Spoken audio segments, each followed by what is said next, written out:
The Drazzy Show.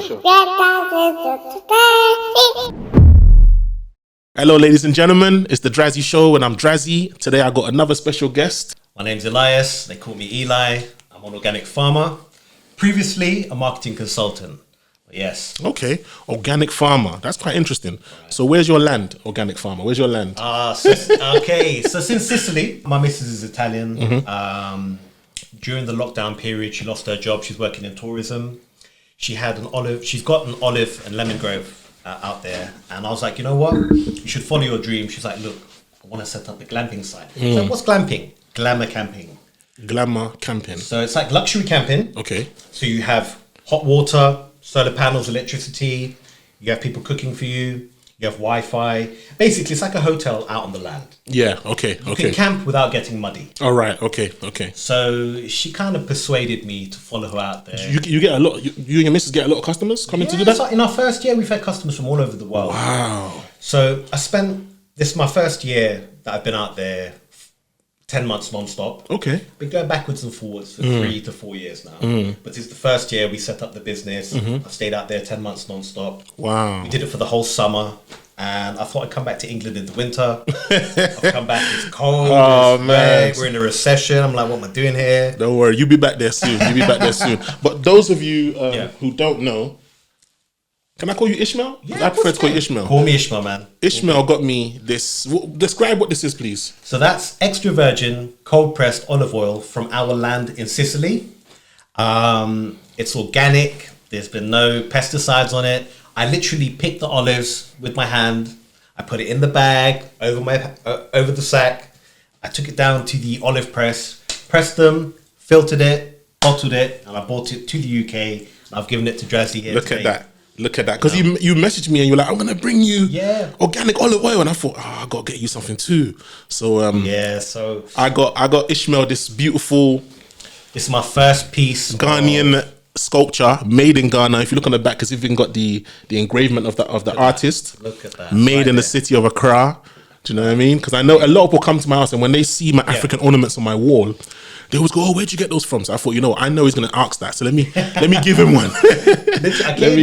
I came in for 2 minutes. I was standing just looking at the art. I was like, "This is amazing." Yeah. So I'm really, really appreciative of that. No problem, man. No problem, bro. I appreciate your gift as well, man. And I meant, you mentioned to me that it can be used on your skin, in your beards, for cooking, salad, all that stuff. Seasoning. Yeah. I think olive oil. So there are 2 blue zones we know of in the world. One is in Japan and one is in Sicily and Sardinia. These are 2 places in the world where people live to over 100 in copious amounts. And if they look at the Japanese diet, there's a lot of fish oil in there. Yes. If they look at the Mediterranean diet, there's a lot of olive oil. Yes. And the olive oil, it has these sirtuins and these chemicals in it which helps to slow down aging. And so, in Sicily, they actually take shots of olive oil. Jeez. Yeah, just before they Imagine eat. that. Yeah, a little shot. Well, I'm like, what's that? You go to the bar. What's your poison? Give me some olive oil. Yeah.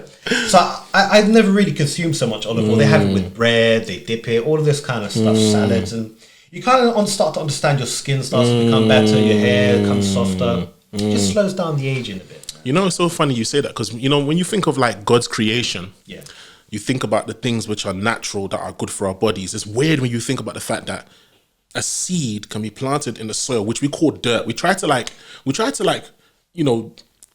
the word I'm looking for? We try to discredit the earth, the soil, by calling it dirt, mud, whatever. True. But when you look at it, the fact that you could put something in it, like a seed, and automatically those 2 connect with each other and say to each other, you need to grow. Yeah, thanks. Give me something so I can grow. Yeah. And they work together.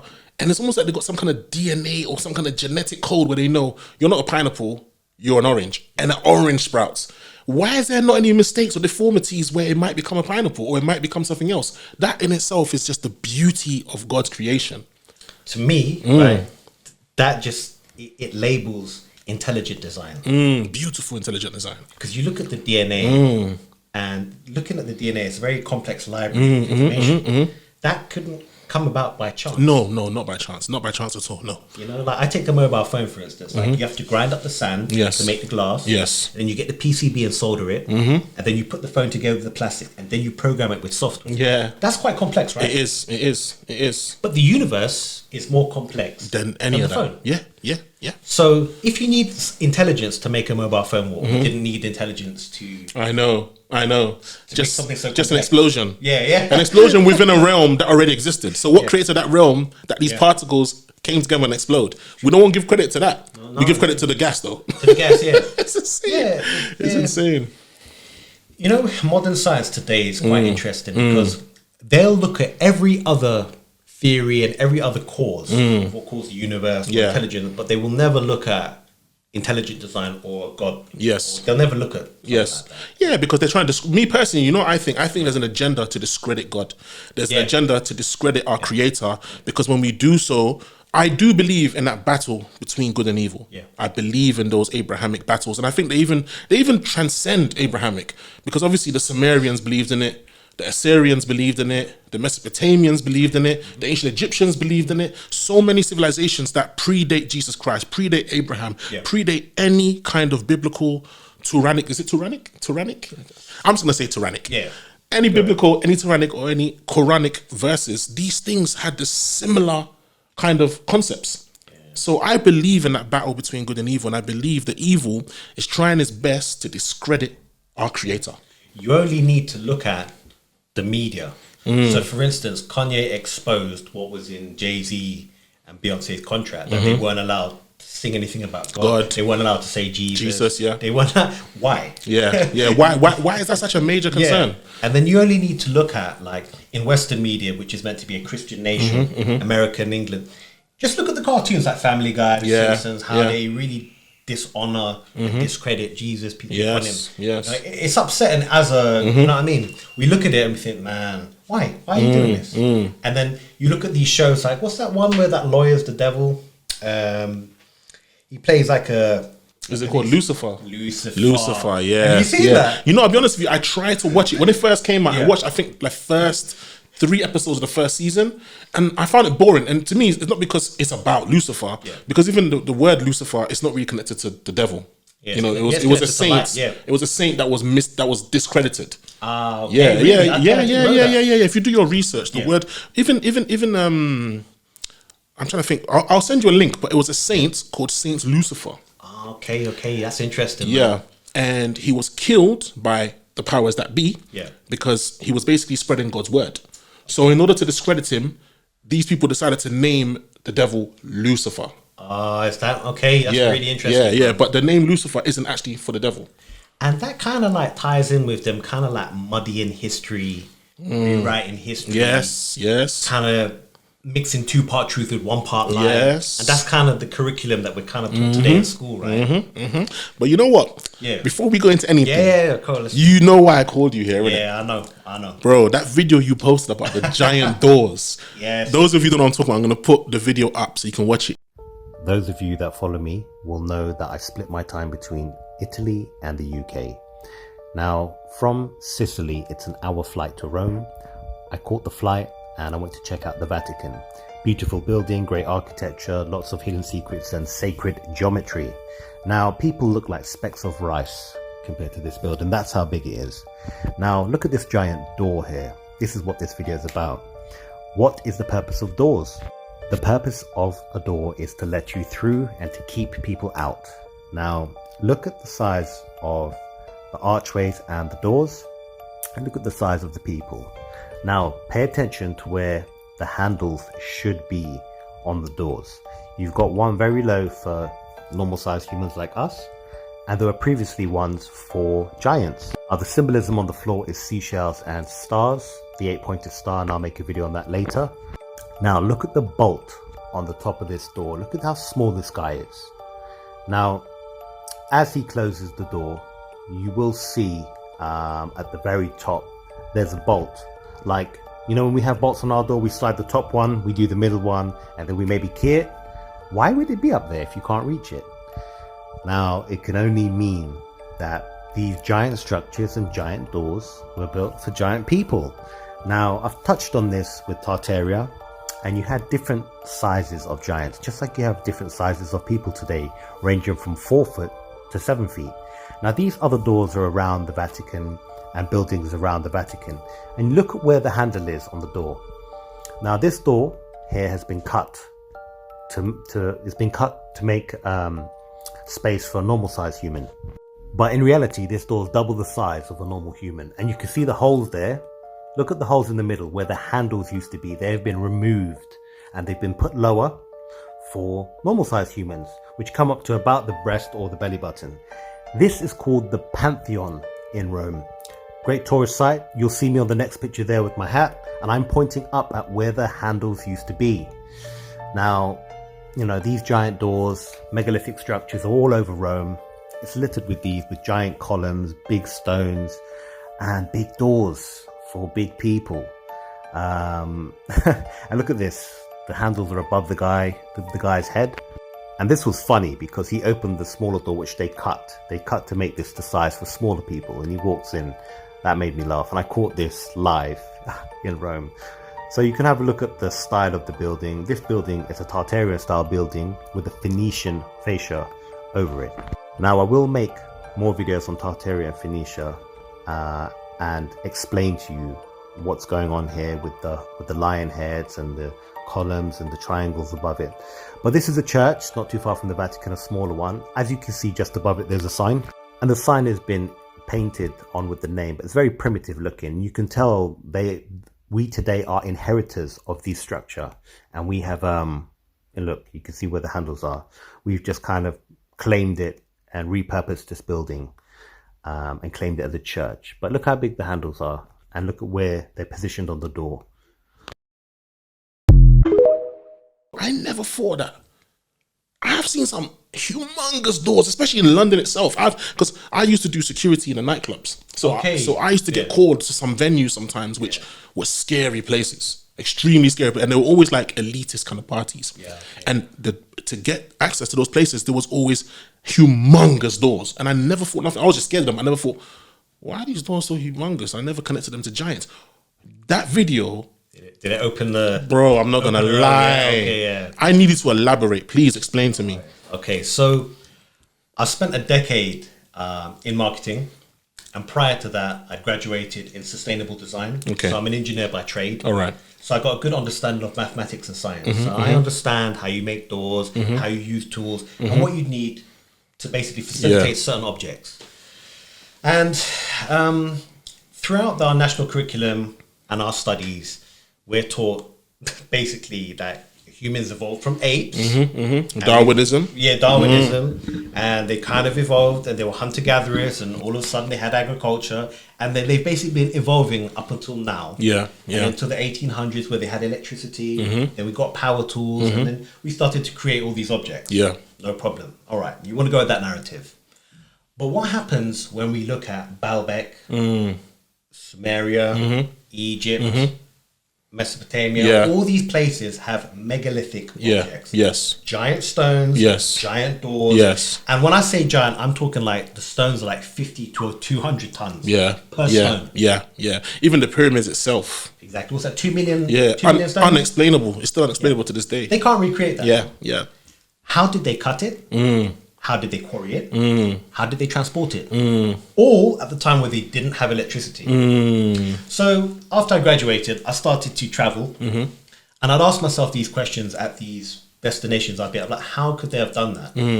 And what modern science and modern history says, it's a wonder of the world. And they just leave it as that. They leave it, the 10 wonders of the world, or whatever it is. 8 wonders of the world. They just leave it as that.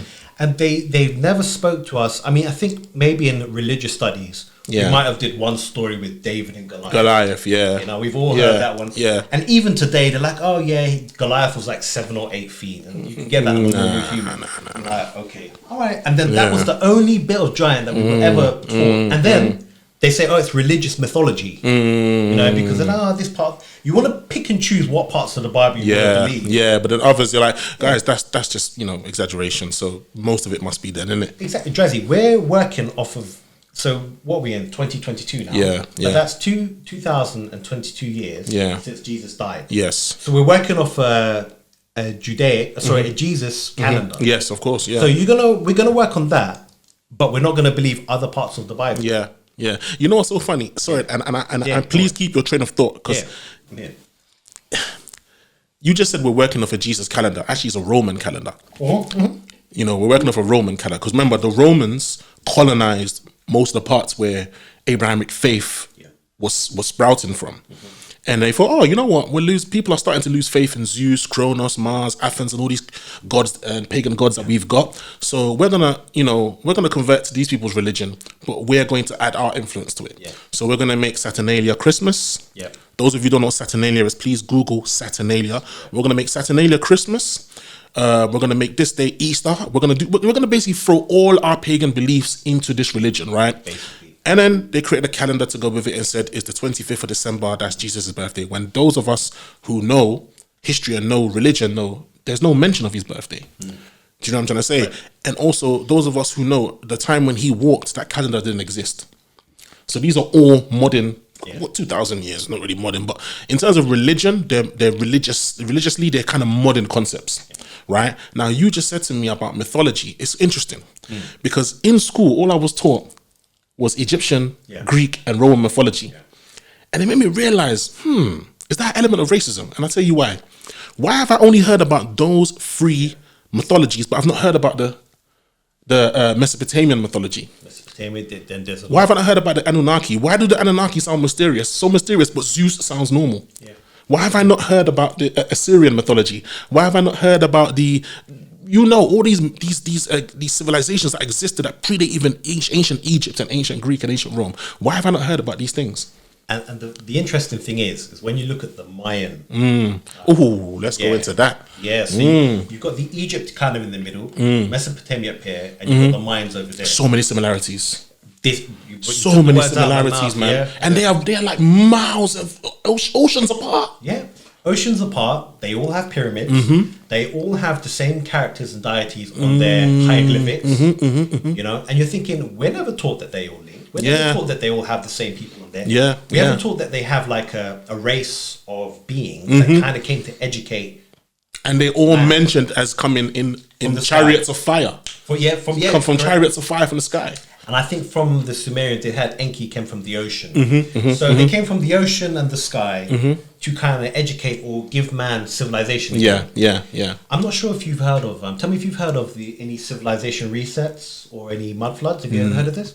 Oh, like Noah and so that's one civilization. Okay. Not any others, no. Right, so you've got all the cultures all over the world. Every single one speaks of a great flood, a great deluge.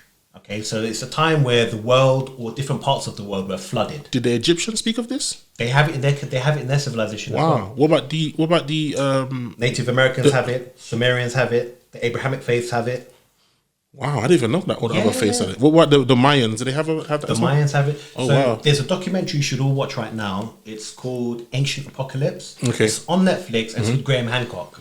I think I've seen it flying around. Yeah, it's just come out. It's created a lot of because he kind of goes into a little bit what we're talking about. He links all the cultures and he speaks of a time where there was a great cataclysm. Okay, but what he doesn't go into, and what we're going to go into a little bit, is there have been many civilization resets, and there have been many kind of mud floods, water floods, petrification.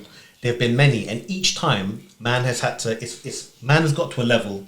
It's wiped him out, and the man's had to build himself up again. So when you now say that these beings came from chariots of fire, the ocean, they came these were kind of maybe survivors or an advanced race. They came to reteach man, but they don't teach that in school. They'll teach you about the flood, but that's only through RE, religious studies. Yeah, and even that is looking back now. Most of the stuff I was taught in religious studies was nonsense.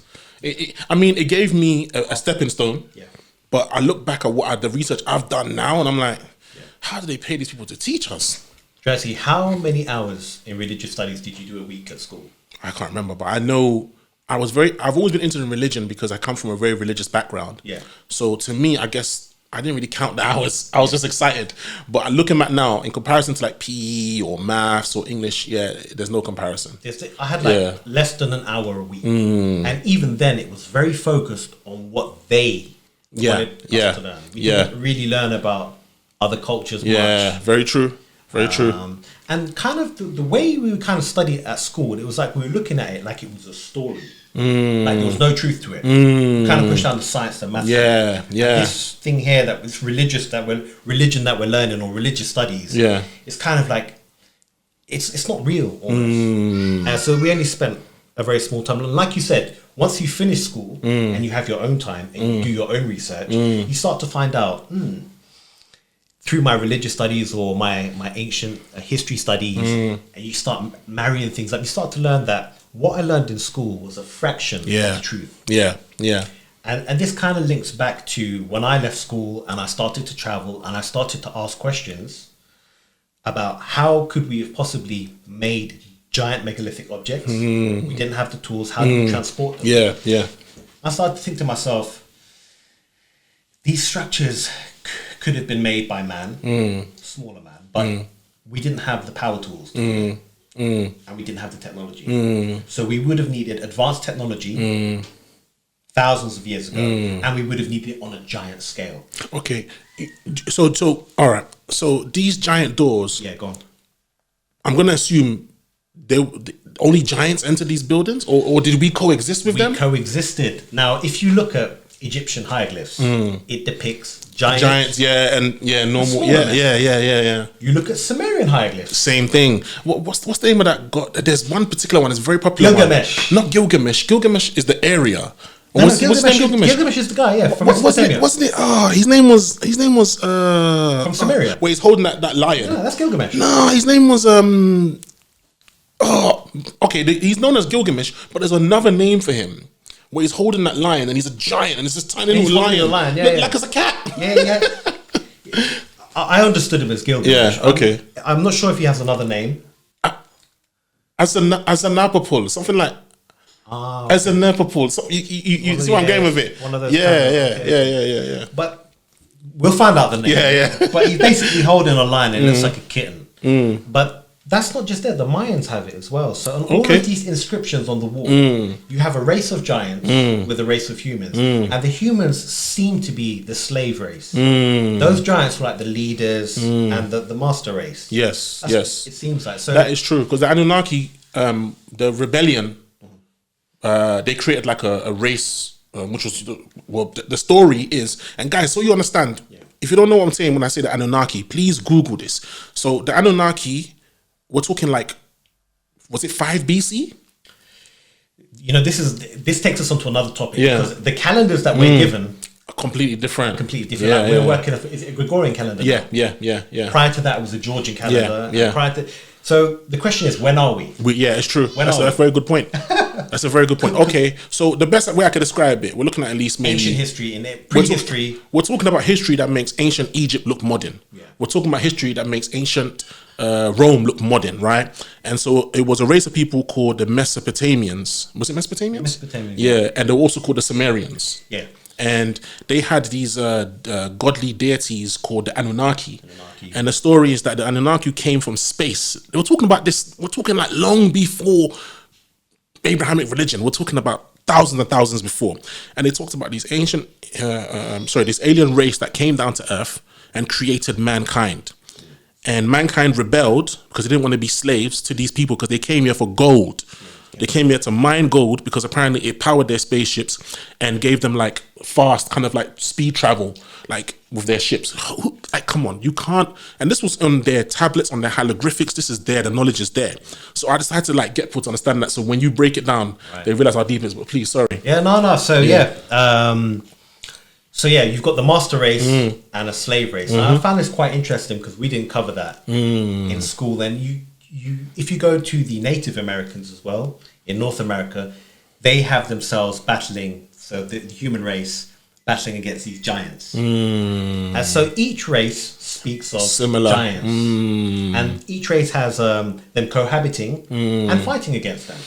Wow. Which is quite interesting. We didn't learn that in school. And I found this really interesting, Drazzy. I was like, okay, so when we don't learn this in school, I'm learning this by myself. And then I always like to think that people and books can lie. Because we all know that winners write the history. Yes, of course. You know, they his story.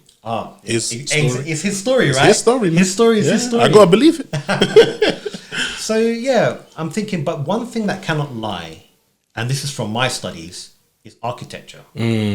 So you look at buildings and you think that these blocks that they used to make the pyramids and temples, the sculptures, they're 50 to 200 tons each per block. So you're thinking, how could they have cut these blocks? Some of them are granite. To cut granite, you need diamond.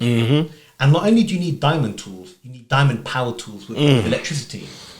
So to cut the 200-ton block, you need diamond tips, lasers, and electricity. Back thousands of years. And they speak of these advanced civilizations. Yeah. Anyway, yeah. So the technology doesn't line up with the timelines we're given for current mankind's history. So I started to question the timelines. So we've got, the kind of evolving from apes to Neanderthals to... I don't respect Darwinism. I don't. I'll be honest with you, I don't. But Darwinism's pushed in our face from school. Like I said... We're taught it like it's gospel, right? We're taught it like it's, Like I said, his story, and there's a lot of racism involved in history. So to me, I don't respect Darwinism, The funny thing is, with Darwinism, they don't actually listen to the second part of his theory, which it says, okay, evolution could be possible, but you would need to find many skeletons, and you would need to find many skeletons in transition. So they conveniently leave out that part. They're happy to talk about evolution, but they don't like to mention the second part of Darwin's theory. And people actually think Darwin was an atheist. No, Darwin actually believed in God.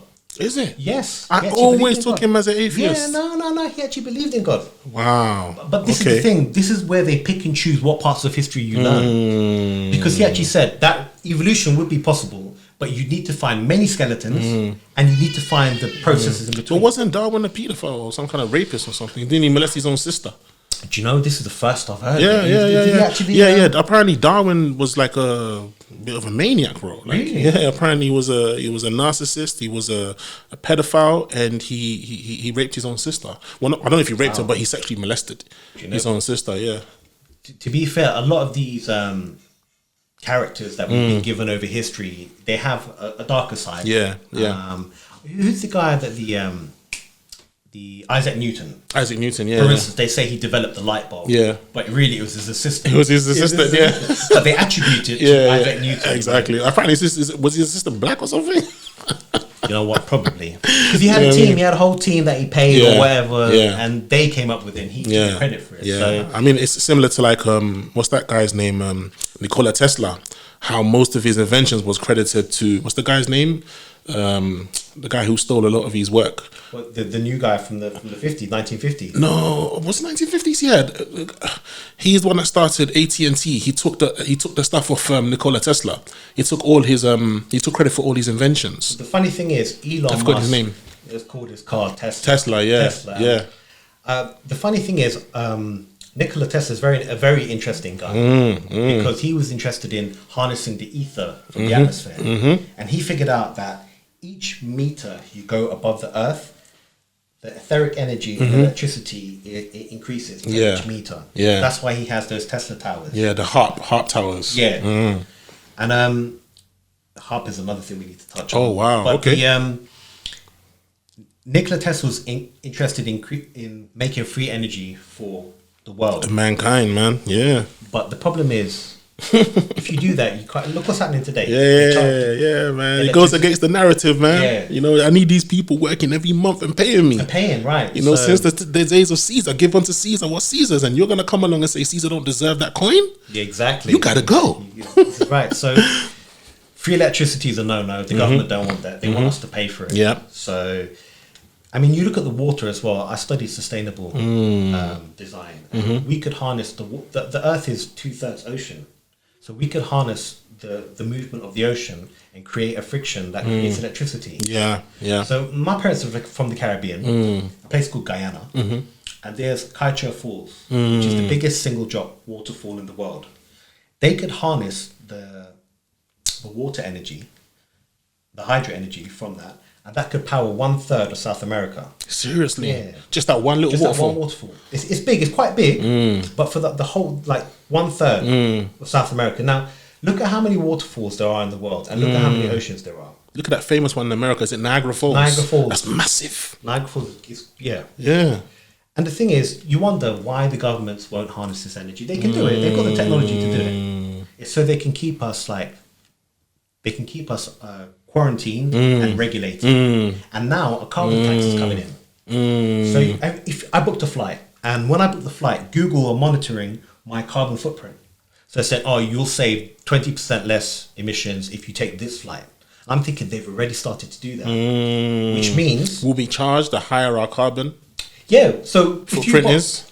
They're monitoring our footprint. That's what I'm trying to say. So they're monitoring. They're soon going to start to monitor how much meat you're eating, what type of drinks you're drinking, how many flights you're taking, and then you will get either fined or your money won't work. So what I mean by this, have you heard of the CBDC, Central Banking Digital You know what? System? I'm so glad you mentioned this because it's something which I have a vague knowledge of. Okay. So I'll need you to break it down for me. No problem. Yeah. All right. So there's a central banking digital currency. Okay. So basically, you've heard of Bitcoin. Yes. It's basically their version, the government's version of an electronic currency. So you know that back in the day, if you took your £50 note and you went to the bank and you said to the bank, I want this £50 in gold. 50 years ago, they would have given you it in gold. Yeah. So the currency was linked to... because technically money is an IOU. Yeah. I promise to pay the bearer the sum of. Yeah. Yeah. Because it's backed by... It was backed by gold. Yes. Pound. Right. So this new currency that they're going to bring in is not backed by anything. It's digital. It's not linked to gold. They could just create any amount they want. That's correct. Now, this is the thing.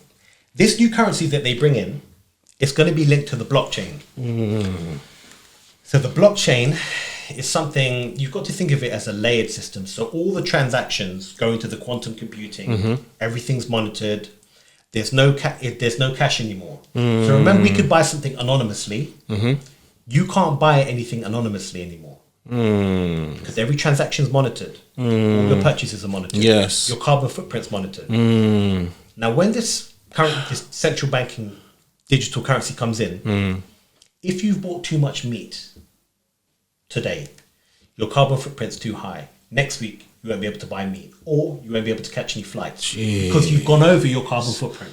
That is literally... That's coming, Drazzy. That's the mark of the beast, bro. Yeah, it is. That's the mark of the beast. Yeah. That is... You know when you see those movies back in the 80s, I'm sure... How old are you, by the way? I'm 36. All right, I'm 38, so I'm 2 years older than you. Yeah. But you look way younger than me, man. Nah, bro. You look like... I'm graying up, bro. like 20 years younger than me. I'm graying up, bro. You're still black in the beard, bro. You're good, bro. A few grays, a couple of grays. But yeah, like, I remember you see those movies in the 80s, and it was always about total dominance and control by the government.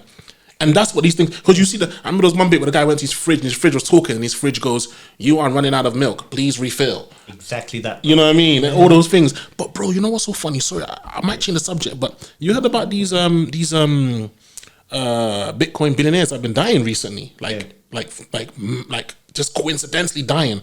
One of them was found, apparently they said he went for a swim, but he had his jeans on, his sweater on and everything, and his wallet was in his back pocket. Who goes swimming like that? You know, do you think that because they're trying to roll in their version of Bitcoin, they're trying to get rid of these people who could master that money? Yeah, personally... Have knowledge of it. A lot of people who have died recently, it's not by natural causes. We've seen it on the news.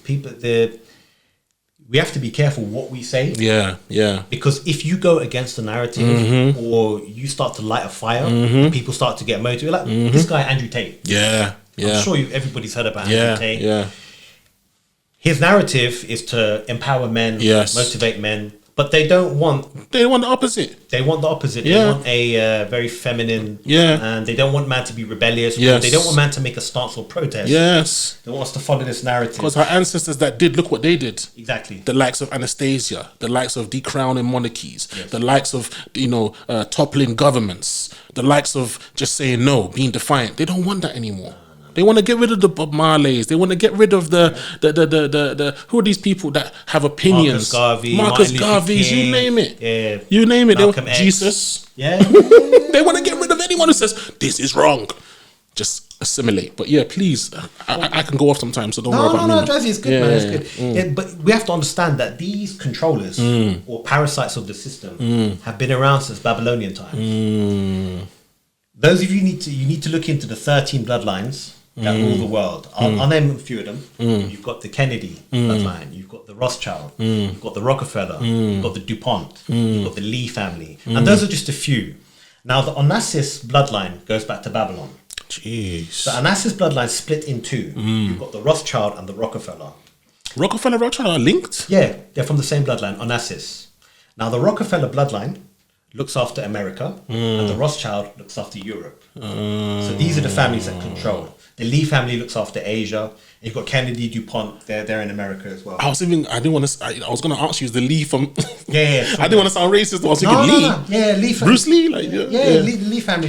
I think it's L.I., but once we start to understand that all these families are part of one, all the higher-ups are part of one. Yeah, so all this stuff is nonsense. All this war, that war, this disagreement, that peace treaty. It's all nonsense. It's a show. It's all nonsense, yeah. Because look what's happened now. In Europe and the rest of the world, we've all had to pay higher gas, higher electricity. Because apparently there's some war going on. Yeah. We know what's going on in Ukraine. That Ukraine's a money laundering nation. If you actually look into it. I saw a documentary about it, yeah. I saw a documentary. This guy broke it down from the Kennedys going, like, do you know what I mean? And that's what I say to everybody watching this. Do your own research on Ukraine. And it's a very different narrative as to what they're saying in the news. You know? That's deep, man. That's deep. But bro, listen, I'm sorry. I know we've gone off, but I want to get back to these giants. Okay, let's talk about giants. So where were we? So I traveled and I was starting to do my own research. And my research didn't line up with the timelines of school. So I'm taking pictures, I'm making videos, and I'm wondering from an engineering background, could they have made those doors thousands of years ago with the timelines we're taught at school? The answer is no. They couldn't have done it. How could they have done it? So the two conclusions I came to is they would have needed electric tools, power tools, diamond and laser level technology on a giant scale. Now, you saw in the video that I made, when I started to look at the doors and zoom up, you can see where the handles used to be. Now, this goes into the hidden history of them removing the handles and making them lower. And if you look at the municipality buildings, council buildings, like, you know, the Washington building, St. Paul's, all of these are megalithic structures with giant doors. And what we have done, what's happened is there's been a civilization reset.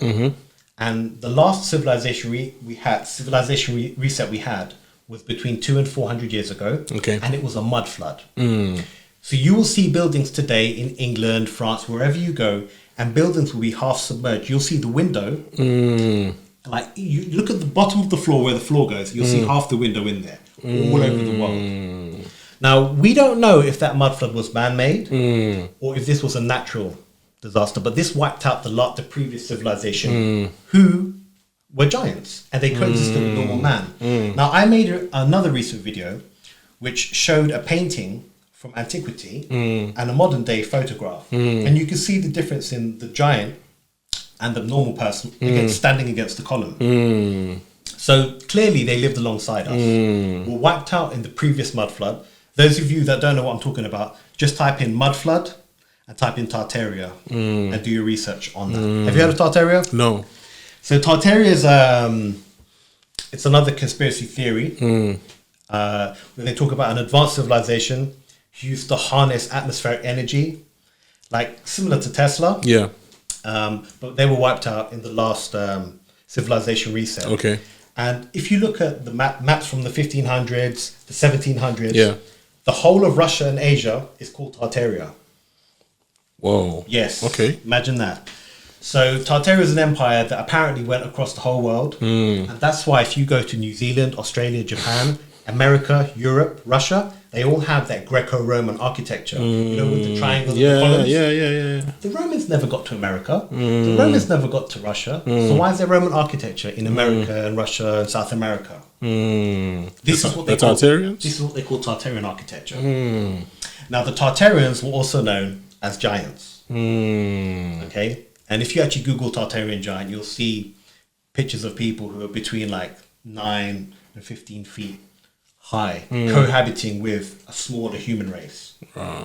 So this is kind of what everybody's talking about at the moment. And this is kind of what inspired me to make that video. Yeah. Because I'm recording giant doors all over the world. I'm recording... So those videos were your clip? Yeah. Oh, wow. So the video... I thought you took... No, that's Oh, me. wow. So you really traveled to these places? Yeah. And a lot of people just look at videos on the internet or pictures and think, no, this is my stuff. So that the video you saw, I went to the Vatican. So I took a day trip to Rome. I was in Rome, and it starts off in Rome. I'm in the Vatican, looking, panning up, looking at the giant architecture. I'm walking through, I'm feeling really small. Wow. But going back to the giant doors and the technology we would have needed on a giant scale, it doesn't line up with what we're taught at school. And I've concluded that what we're taught in school is a narrative that hides our true history from us. And it's not until you go out there and you start to do the research yourself and you start to come to conclusions about the world, you start to think that who regulates our curriculum at school? Well, I've got to ask you this. What I want to know is, why would they hide that? Because... okay, go on. Why I find it very difficult to understand why they will hide it is because they could have hidden dinosaurs, because we would have been none the wiser. Okay, they could have hidden those. So why would they hide that? And it's a double question. Why did we, the regular sized people, not die in that mud flood? Why is it just giants that died? So my theory on that is some of us did survive. Because if you look at some people today, they are quite big in stature, right? But I think personally that every reset that happens, a few of us survive. And the few that survive are the controllers, because they know when this is going to happen, So they get to dictate the narrative that we're given. Now, you said...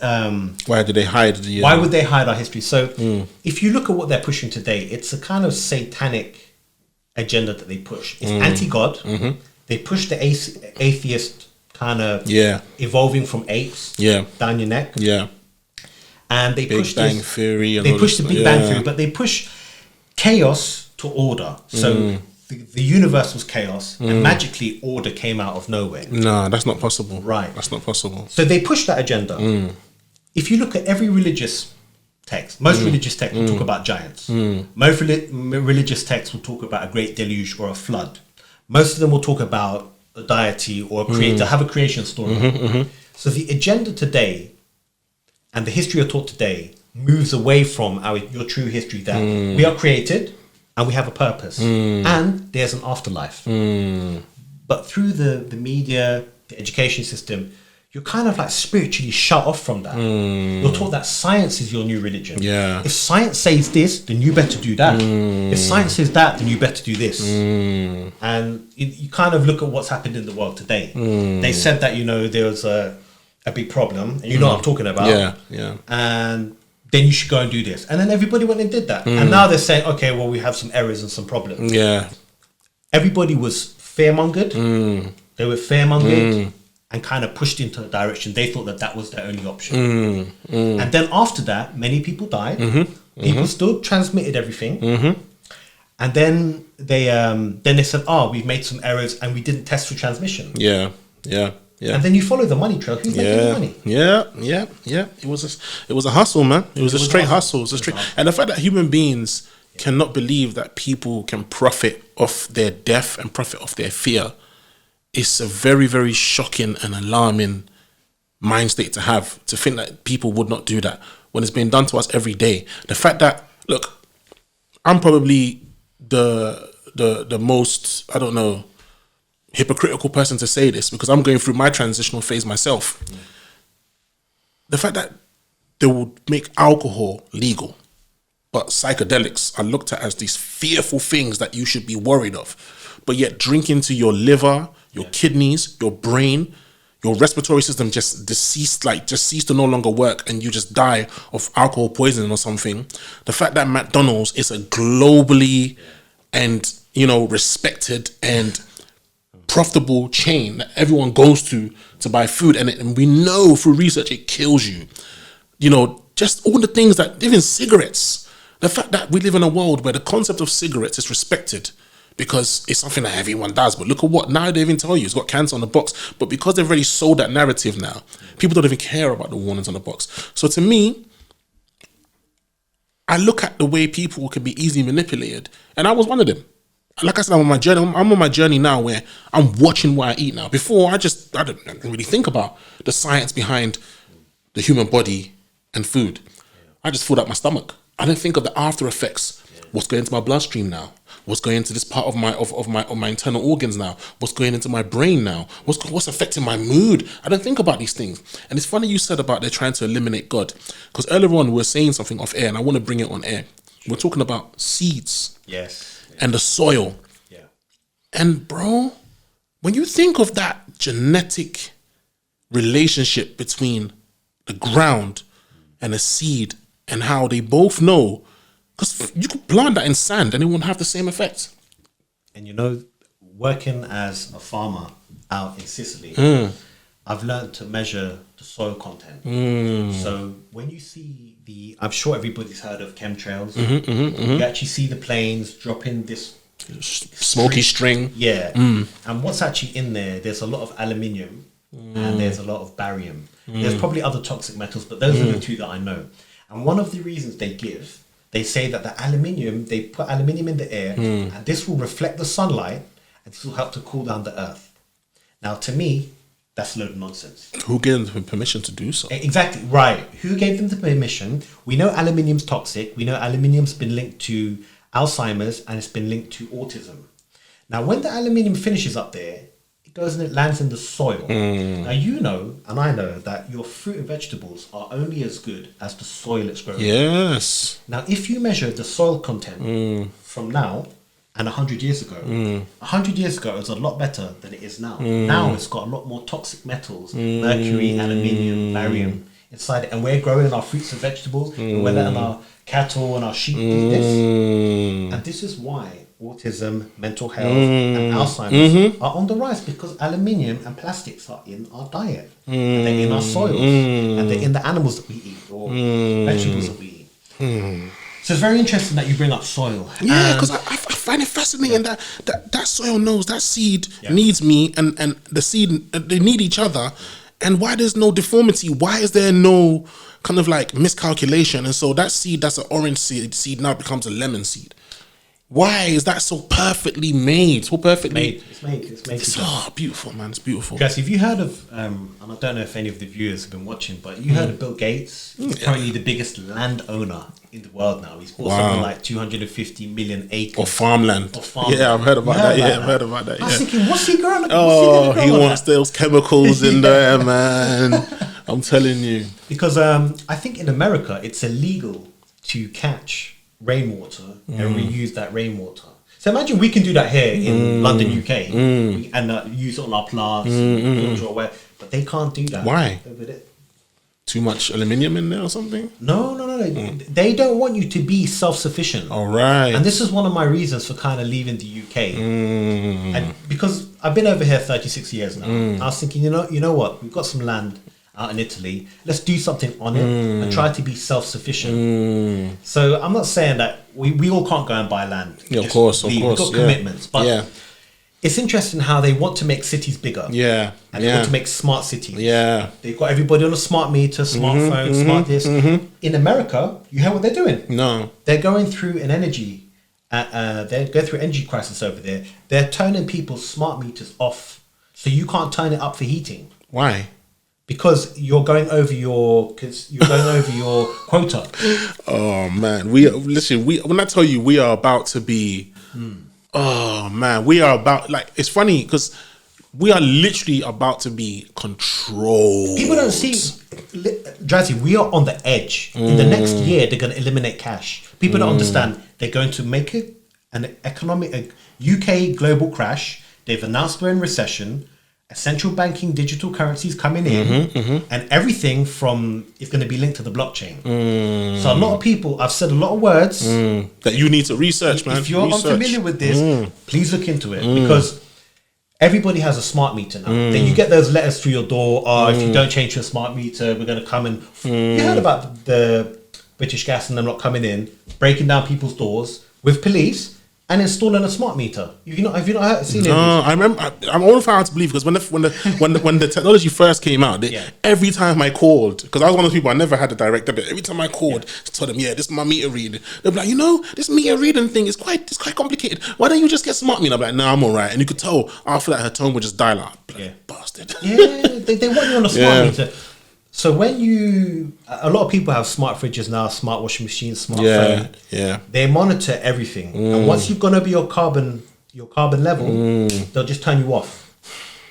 They'll just turn you off, Drazzy. And once they eliminate cash, and you don't take your jab or you don't do this or that, we're just going to turn your money off. Everything off. Your TV, your house, your gas. Yeah. There's no longer just like you can't get money. You can't even live in your house. Bro, people are so like, I'm not going to lie, I watch Netflix, I have a bit of fun, whatever. Yeah. But people are so confined in the material realm. I'm going to go spend this. I work, I come back, I spend my money back into the system, I watch Netflix. They are not aware of what's coming in. Oh, yeah. What's coming in. Yeah, but that's the reason why those who have prophesized this or have tried to like give us warnings have always been discredited or made to look crazy. Yeah. That's the reason why they're trying to get rid of religion. That's the reason why they're trying to force our children to have certain mind states that contradict our ways of life and our beliefs. What happened in lockdown? They made protesting or getting together like social. They made protesting and all of this illegal. What, two of you together? No way. What's going on here? I never heard that in my life where someone's saying to you, two people come. Wow. Anyway. So now if we want to come together and make a stand, we can get arrested and put in jail for that. And imagine we get put in jail and we've got dependents or wife or kids to look after. We're going to think twice about protesting. Yeah, of course, man. You're gonna become easily assimilated, man. Yeah. Do you know what I mean? You got to think of your priorities. And it's funny you said what you just said because I forgot what I was going to say. It's something, Demolition Man. Oh, yeah. And you see how they just... slowly, they give you little kind of, remnants of what's about to happen, It's interesting you say that, Drazzy, because this is going to move slightly into the occult now. Now, the occult and the powers that be like to disclose what they're going to do to us through the media. It's fun for them. And they call it soft disclosure. So they don't blatantly tell you, but they show you through films what's going to happen. And the reason they do this, because they believe if they show you through soft disclosure, the ritual's not going to be reflected back onto them. So if they say that they're going to release a bioweapon, they'll show it to you through films. If they show that they're going to arrest you or they're going to put a chip in you or they're going to do an alien invasion, something like that, they'll show it to you through films. And usually everything that happens, it rolls out. Yeah, it rolls out. Yeah, because I remember what's that movie with Tom Cruise? Is it Tom Cruise? I always mix Brad Pitt and Tom Cruise together. It's definitely Tom Cruise. The one where he's a Minority Report.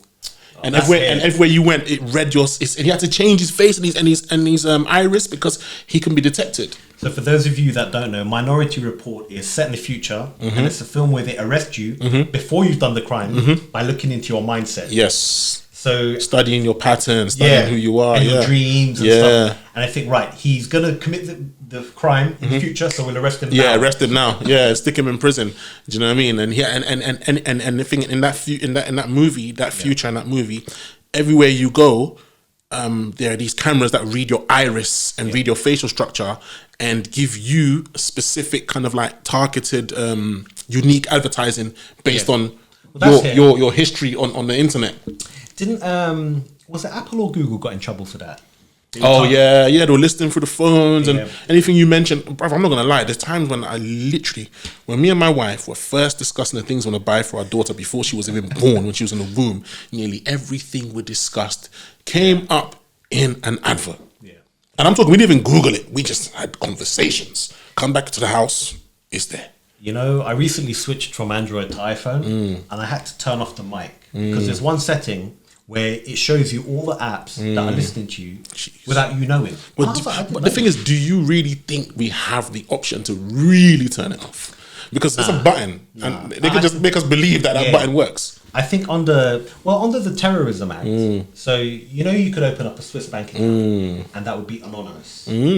Under the Terrorism Act, that's no longer anonymous. So if they really wanted something, Drazzy, and you had a safe that was under the terrorism law, the bank or whatever would have to disclose it. So there's no such thing as privacy anymore. I have a friend who works at Facebook, and my friend didn't agree with some of the things that they were doing, and he was like, you know what? There's literally no privacy, and his manager lost the plot with him. his manager said, "Don't mention that word privacy. Do not want to hear that word. That's something like anti-ethos." So yeah, fake privacy is not. There's a new show at the moment. It's called Brave New World. Oh, I love that show. Peacock. Love Bro, that show. I'm 2 episodes in. Oh, it's not even new, bro. Is it not new? It's not new, man. I thought it was yeah, new. but enjoy it though. The fact that it's new to you, you're in for a ride, mate. Yeah. And I'm looking at it, I'm thinking, everything that's there. Everything that's is there. kinda It's happening right now. Constant tracking, no privacy. They want people just sexually, free to do. They were just having orgies, doing what they want to do. You can't be shamed. You can't be embarrassed. You just do what you want to do, anyhow you want to do, with whoever, what age, whatever. It doesn't matter. There's no morals in that No society. morals, no standards. No privacy, no morals. I was thinking, is this their utopia? That's the utopia for them. Listen. When I was in college, I don't know what it was, but I went through a phase where I wanted to study Satanism.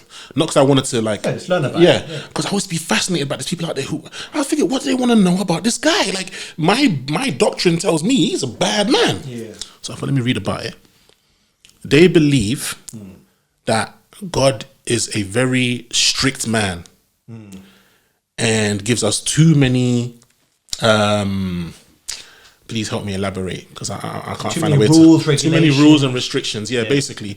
So the reason why they love the devil is because you can have sex with who you want to have sex with. You can wear what you want to wear. You don't have to pray all the time. You don't have to pray point blank period. You can do whatever you want to do, basically. So they love him for that because he gives them freedom. So these people believe that we are actually slaves, but they are free. Yes, that's what they believe. And it's funny because I look at the concept they're trying to force us with now. That is actually Satanism, bro. We touched on that before. We went on there. We were talking about that show Lucifer, where everything today, everything good is bad, everything bad is good. Yeah, and that kind of links back to what I was getting to with the giants and stuff. This is part of our hidden history. It's part of our history that they don't want you to know about. That you have a purpose. You have. Not only is this life a test, there is an afterlife as well. But they want to keep the occult for themselves. The occult means what you can't see.